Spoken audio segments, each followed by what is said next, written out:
and welcome back to Double O Neil. This is episode 3, and I've been looking forward to doing this episode because I've done something to my left on the layout, and it was a big deal, and we're going to go through it very shortly. What we're going to look at today is a new loco. I always seem to be getting new locos from time to time. Always fits in nicely with the episodes, and this is one that I've wanted for a while, and it's to do with the freight engines of the Great Western Railway. And what we're going to do is we'll have a look at that in a bit, which is in the we'll be down in the kitchen, but we're going to run it at my father's house. And there's two reasons for that. First of all, I want to see my dad and see how he's getting on, and the other reason is because my layout is only half of what it used to be, actually even less than that. So on my right hand side just here, it's all together as normal, but on my left hand side what we do is we take a look. Okay, so as you can see, I have some polystyrene up behind me, and I've done the entire roof side. So the other side hasn't been done yet, but it will be done.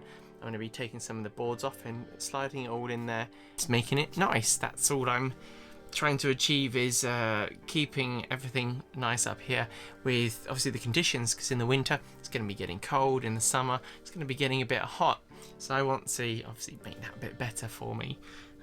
So the polystyrene, it's 25mm thick, and I've sealed it all up with, I used some foil tape to begin with, but that was peeling off the polystyrene, it didn't like that, so I got some duct tape, some of the reinforced tape. There's many varieties out there, and that kind of held onto it really nicely. Actually, it stuck to the polystyrene really well, so that's sealed off. And I've already noticed, being that it's only half of the kind of roof of the house, it actually already feels different up here.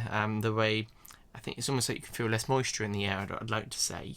So I'm looking forward to getting the other side done, but it was a lot of work doing this. So as I'm talking,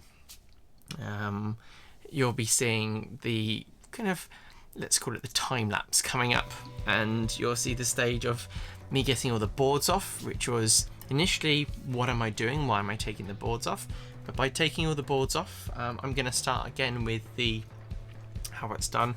I really like how Everard Junction has done his layout, and when I was watching the Hornby magazine videos, they have kind of multi-tier layers. So what I want to do is start with the baseboard being lower, but do it more of a frame, work out where I want to have the track. I'll start with the station and work its way down, and then I'll decide what I want to have on the layout. Some of my issue I've had is I want to have a goods yard here, and I want to have an engine shed, I want to have a station. Well, you can't always squeeze that in and have it looking nice, so I need to think a little bit more of how I'm going to do it. I'm looking at some track plans, look at what other people have done.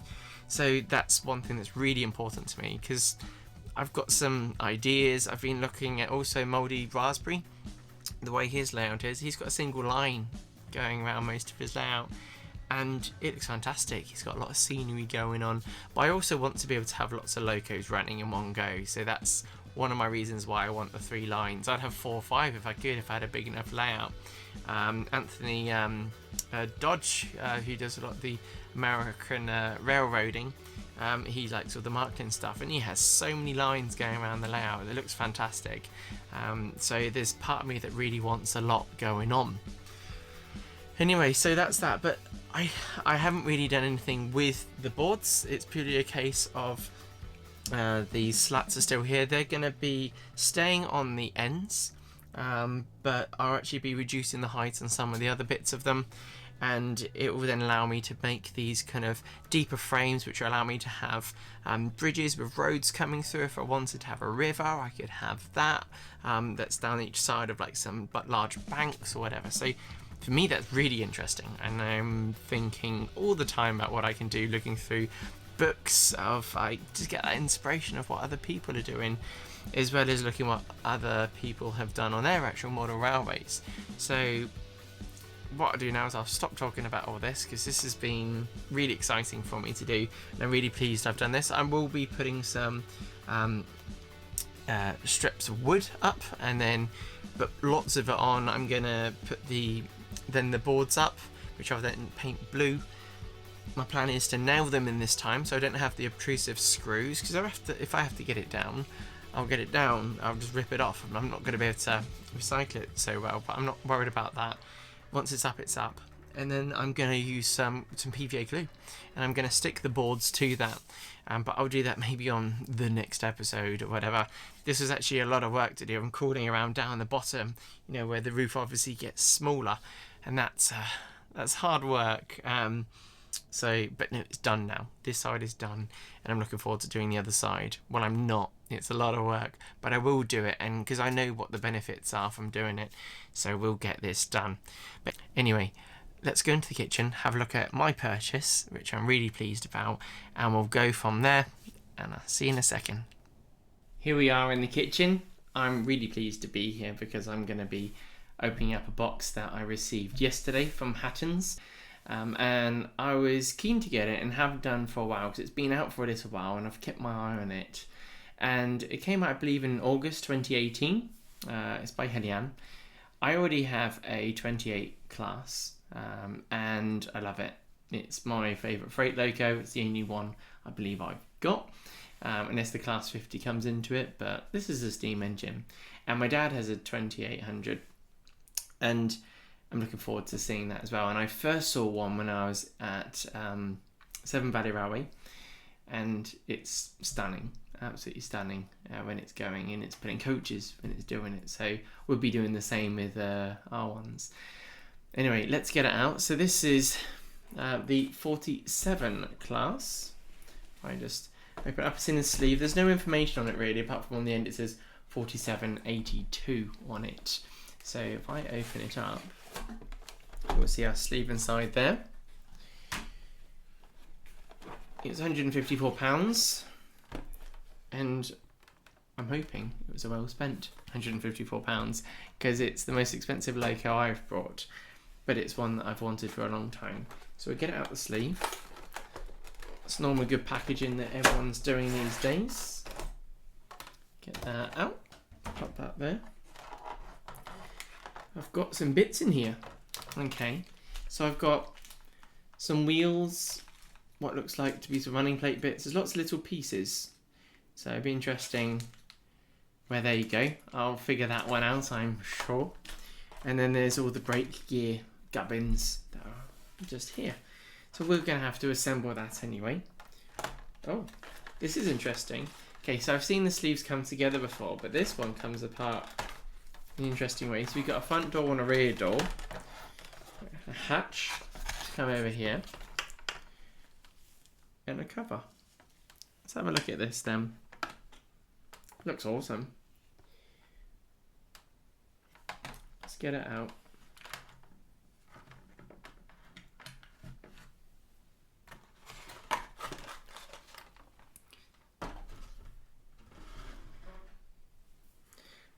Right.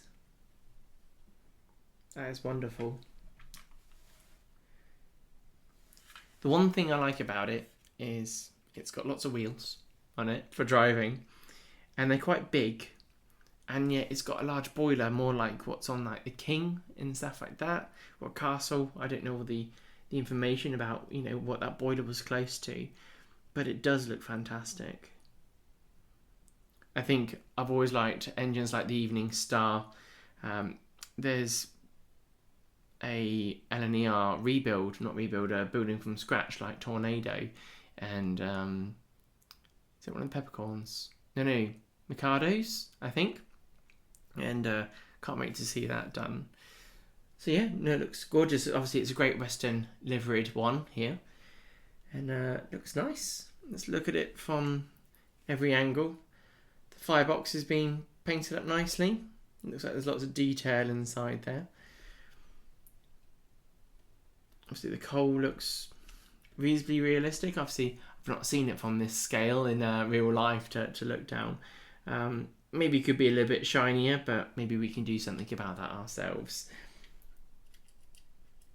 The buffers do their normal thing of compressing. Oh, the front one's actually broken. It's not good. Maybe we can fix that ourselves. It's just hanging out there a little bit, but I can fix that. That won't be a problem. Yeah, that'll be fine. Just a little bit loose, I think, more than broken. And it's looking really good. I like it on the wheels. They have kind of like the dark nickel coating on them or whatever they are. So they look nice. Looking underneath, how many pickups have we got? We got any on the back wheels? I think so, but they're just really dark looking pickups actually. They're almost black. You're normally looking for that bright copper. And you've got the bit ready for the speaker, and you've got the wires from the pickups going to the front. So it looks very neat. Very, very neat. I'm pleased with that. Yeah, so this should work really well. Got a chain on the front, or the 3-link mechanism. So I guess, will I have to remove any of that? Like I have, I've got a 1366. I had trouble having all of those things on there, as well as having the normal NEM type couplings that I use for picking bits up. But got a little bit of fluff in there from me. Looks nice.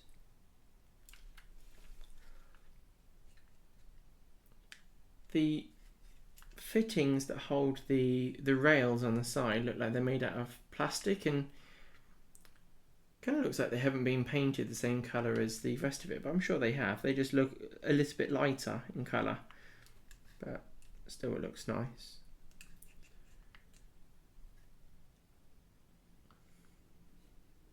Now I have no complaints. Obviously we're going to have to give it a run, but we'll do that at my father's house. We'll run it in there, but I'll run it backwards and forwards. But firstly, what I need to do is screw these wheels on the front. Let's see how that goes.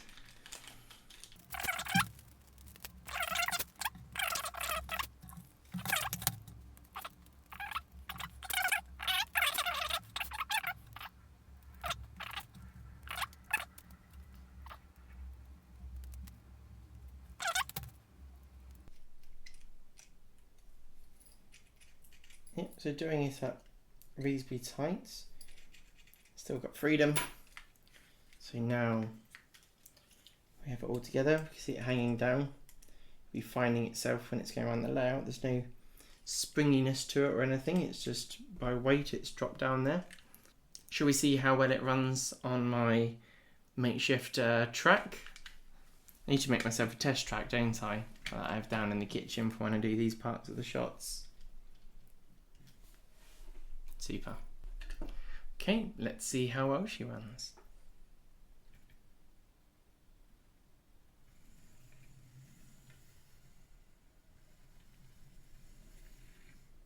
Okay, a bit hesitant to start.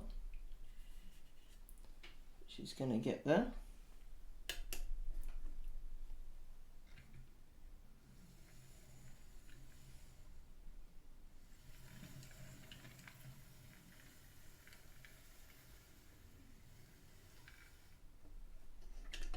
Seems okay.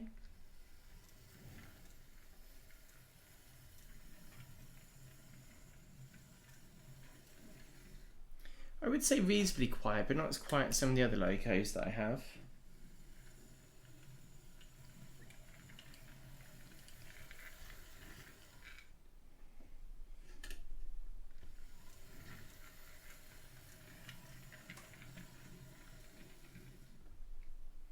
Okay.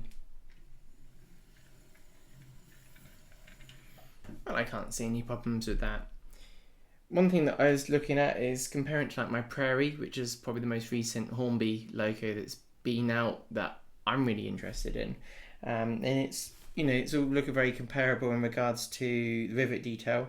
This rivet detail was kind of looking a bit larger than what I noticed on the Hornby ones, but for what I know is that on this engine they had larger rivets that looked more prominent, sticking out. On the boiler, there's these fine lines going all the way to the smoke box, and either that's a moulding line or it's what was on when obviously they manufactured the boiler, because it's on both sides. So I'm wondering if it's a mould line. And obviously there's two on top of the firebox as well, but they could obviously be panels. They look more prominent. But I see what you think, but I feel it is a moulding line, which I didn't have those lines on like my Hornby models, So that's one thing I can compare to. The fit of some of the parts, I'd argue, could be slightly better. There's like a bit of angle of the bit that's supporting the boiler on the front. I'll put some pictures in as I'm talking. The front of the smoke box looks really nice, but there are some small little marks on it that haven't come from me actually. I believe I've been good. But apart from that, it looks very, very nice. I'm sure it'll be a very nice loco to run when I'm at Dad's, so we can pull some coaches with it and run it around with the 2800 as well. But yeah, so I'd say nice loco. What we do is we'll jump in the car and we'll drive down to see Mum and Dad, and we'll go in the railway room and have some fun. So here we are in my dad's railway room, and thought we'd do a social distance kind of get together, and but still enjoy running the engines round. So you're right for me to come down, weren't you, Dad? Yes, you had to clean up. Fine. Yes, yeah, went mad. Yes. Done a bit of painting and everything since then. So yeah, starting the scenery a bit. Yes. First steps. Yeah. So what we do is we'll run around this loco, what we're coming for, but then we'll talk about some of the other freights that we have. But what I do is we've already done some running in with the engine, and what we'll do now is we'll run this round as well as the other freights, have a little mini kind of running session, and then talk about it. Dad knows a bit more about this than me, so you can go through some of that with me in a bit and explain also another engine that you're building. So yeah. Okay. Let's have some fun. Okay.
So we've run the 47 class round. It was nice. I was pretty pleased with it. Quiet runner.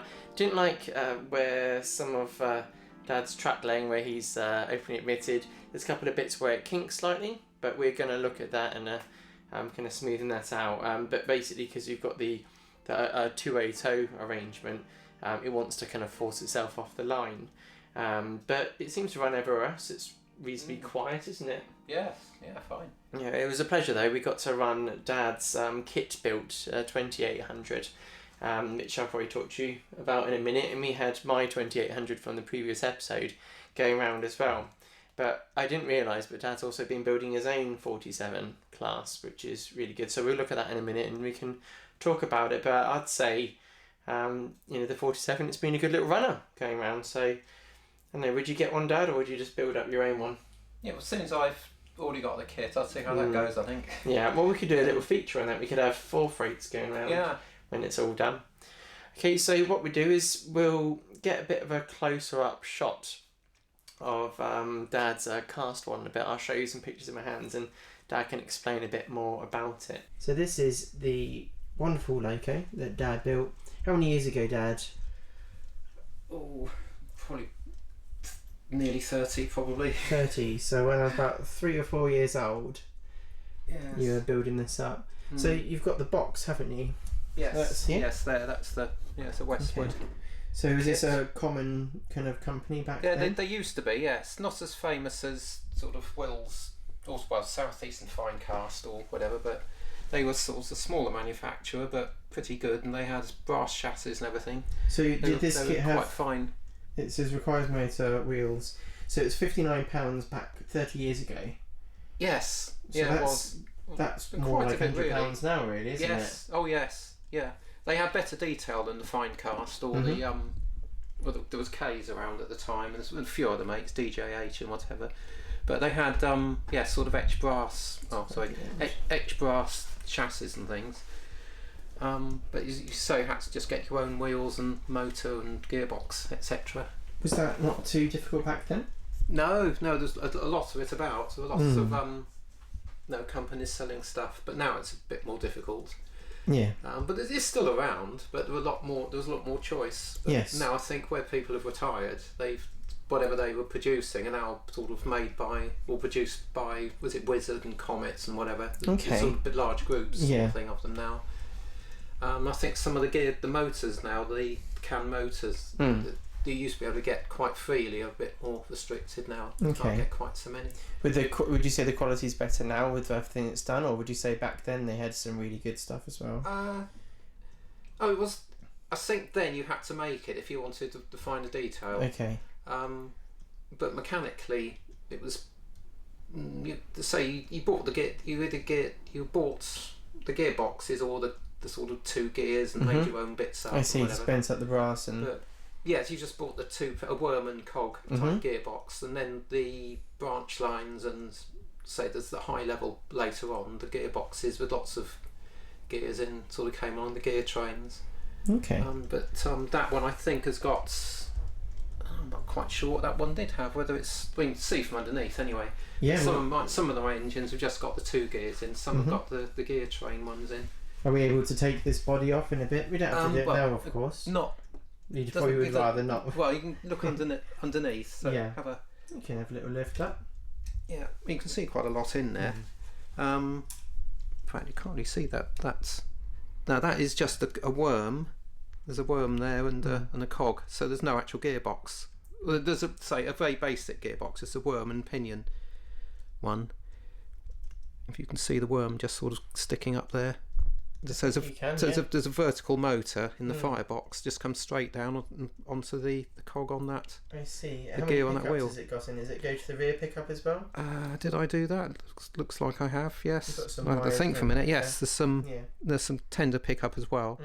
It's the tender's got compensation, so those wheels will go up and down when going over bumps. But that being eight coupled, it's a bit would have been a bit fiddly trying to do compensation with that. So it's just a rigid chassis on that. No, but it ran really well today. We had no problems at all.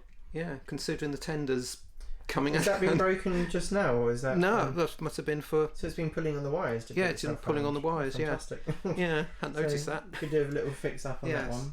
Yeah. Oh, that's brilliant. So here we have another loco that you've been working on. I said to you about it earlier, and you said you've been doing it for a little while, but it looks like you're almost finished by the look of it. So this is a 47 engine. It's in a box that isn't by Finecast. You just put the basically made a sticker for the top to put the loco on, so then you had somewhere to actually put the loco. Yeah. But tell me a little bit about this model, Dad. Yeah, okay. I mean, the box at the time, you couldn't get stock boxes like you can normally buy at shows, so I just used a spare Finecast box and put the stickers on, sort of make it like all the other ones. Yeah. The actual kit was a crown line conversion kit, and I think originally intended to use a Hornby King body, so you sort of virtually just took the boil off of, and then the rest of it was all crown line, all the brass running plate. Where is it, brass or no? Yeah, it is. Yes, the everything except for the boiler was supposed to be a Hornby King boiler, but I got a Finecast. I used a Finecast King boiler and did it. No, it's all white metal, but all the overlays and everything, that's all, say, the crown line stuff, and then the cab brass echo overlays and everything. I see. Yeah. Is that no windows, is there? Oh no, but it was. I think it's bunch. originally intended to go on a Hornby King body. You had to sort of mutilate to make it fit, sort of thing. So so I thought it'd be better using a Wills King. So so got all the parts I needed for that. And what's the chassis from? That's part of that is the crown line part chassis. of here, so that's obviously what I was just filming there. Okay. Yes, it was there. But it was the chassis that came in the pack. With a Mishima, say a can motor and a multi-stage gearbox. As I was saying, that let's have a look at that, because it's got about four. There's a worm, so and it's then not about direct four more. anymore. It's No. obviously got some idlers in there. Yeah, there's a couple of intermediate gears. Yeah, idler gears. You can see the bottom of the gearbox as well. So this, you've got the circuit board on. Yeah, you can see obviously these extra gears that are in there. And things. Yeah, you can see the extra gears in there compared to just the worm and gear type gearbox. That's a DJH one, but there's branch lines. Now they make quite a few. I think high level kits. They make some really small ones as well for tank engines and things. I'm guessing, can you still get any of this, or is that's all available still. Yes, yeah.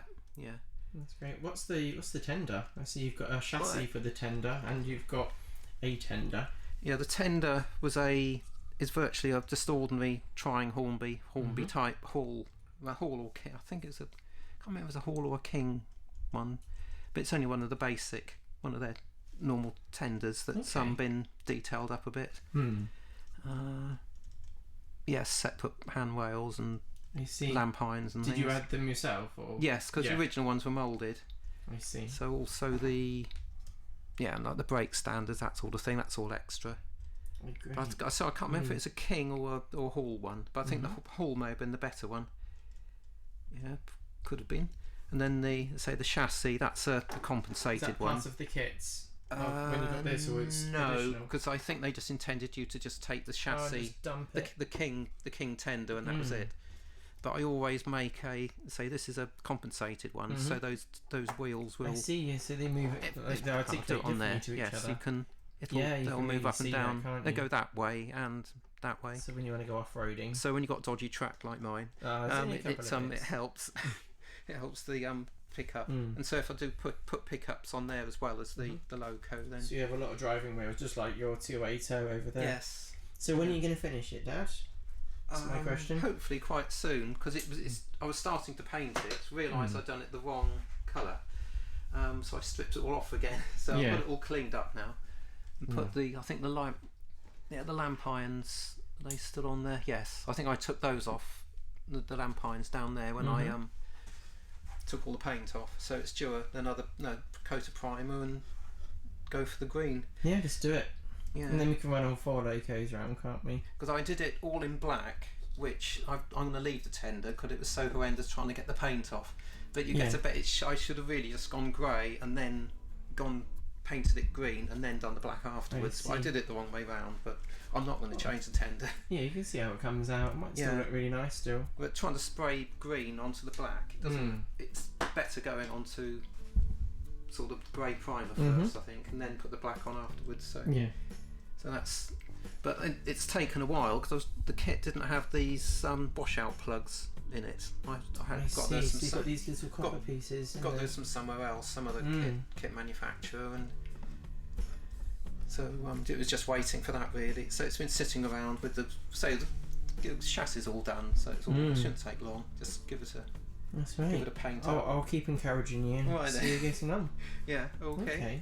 Okay, Dad. Well, thank you for letting me come down today. It's been a pleasure. Was it all right for you to see such new locos? Yeah.